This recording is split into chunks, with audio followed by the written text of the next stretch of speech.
Olá, sejam bem-vindos a mais uma. Eu chamo-lhe estudo bíblico, mas na realidade são apenas pequenas histórias, pequenas informações sobre o que está na Bíblia. Isto porquê? Porque numa altura em que as pessoas cada vez mais estudam, cada vez mais leem, cada vez mais se informam, é extraordinário o número de pessoas que nunca pegaram numa Bíblia. Então acho que tem interesse nós irmos vendo o que é que a Bíblia nos traz e a conclusões é que podemos chegar sobre o motivo da Bíblia existir. Ora, nós continuamos no Gênesis, o Gênesis é o primeiro livro da Bíblia e estamos no capítulo 6. O capítulo 6 da Bíblia conta-nos uma história que é por demais conhecida, mesmo por pessoas que nunca estudaram a Bíblia, que nunca leram a Bíblia, que é o dilúvio. O dilúvio foi um acontecimento que tem cada vez mais informação científica de ter existido. Estudos geológicos comprovam que muitos dos fósseis que existem foram fósseis que aconteceram, ou melhor, foram fossilizados num momento, não foi aquele sistema de milhões de anos, e entre outras coisas. Mas pronto, o dilúvio está a começar a ser cientificamente comprovado.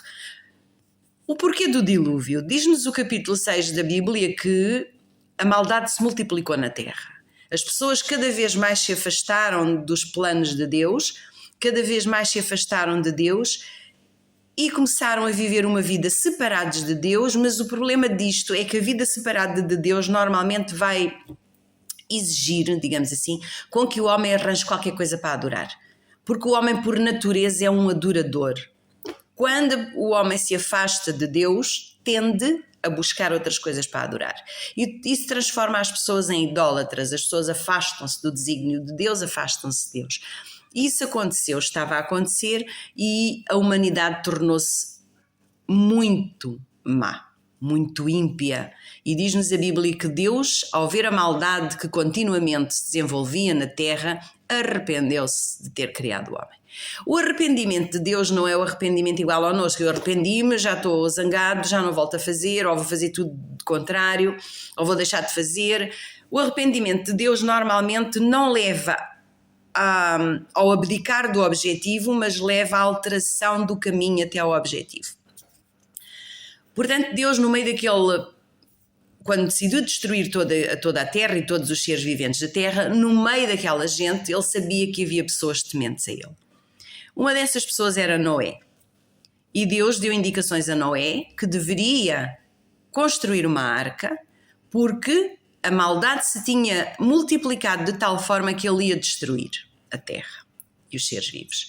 E Noé começou a construir a arca de acordo com as informações que Deus lhe deu para a sua construção e ao mesmo tempo ia dando o alerta da iminente destruição do mundo. Ao longo desses 120 anos de construção da arca, muitas das pessoas que pereceram no dilúvio foram pessoas que ajudaram a construir a arca. Uns eventualmente não tinham mais nada a fazer, outros para mais tarde ironizarem, serem sarcásticos em relação ao que tinha sido feito.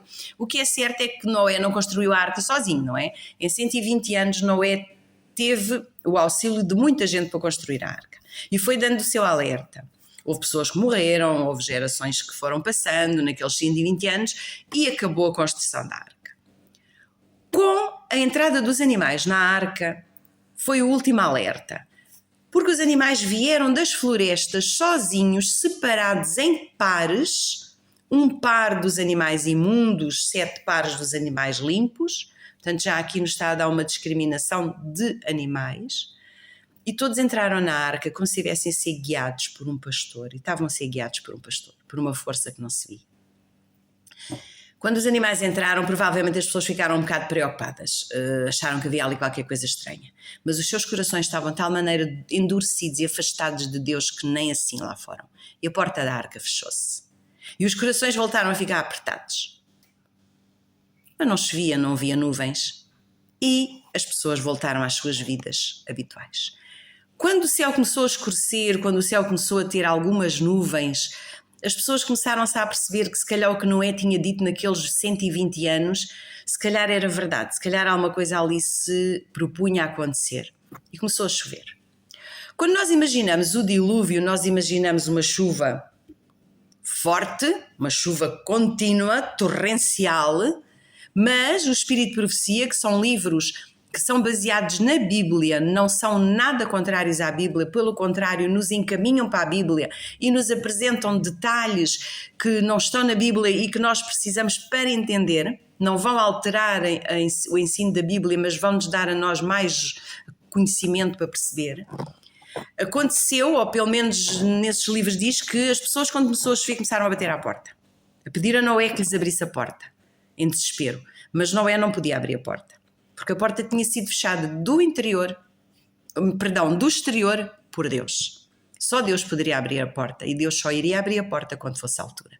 E choveu durante 40 dias e 40 noites. E não foi só aquela chuva torrencial. As fontes das águas do interior da terra rebentaram. Houve revolução nos solos dos mares.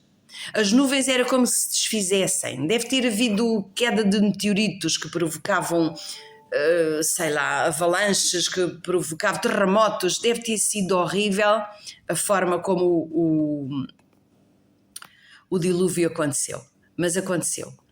E toda a terra ficou coberta de água, as montanhas mais altas ficaram cobertas de água e durante 40 dias e 40 noites choveu. No fim desse tempo, Deus lembrou-se de Noé. Diz-nos que se lembrou, Deus não se esquece. A chuva parou, as águas estiveram a cobrir a face da terra durante muito tempo e a dada altura a arca parou em cima de qualquer coisa. E foi quando Noé começou a abrir uma janelinha e mandou um corvo e mandou uma pomba e eles voltavam para a arca porque não tinham onde pousar. Quando finalmente um dos pombos trouxe uma folha de árvore, Noé percebeu e Deus abriu a porta, estava na hora de saírem. E a primeira coisa que eles fizeram quando saíram foi louvar a Deus pelo seu amor e poder e majestade. Fiquem bem.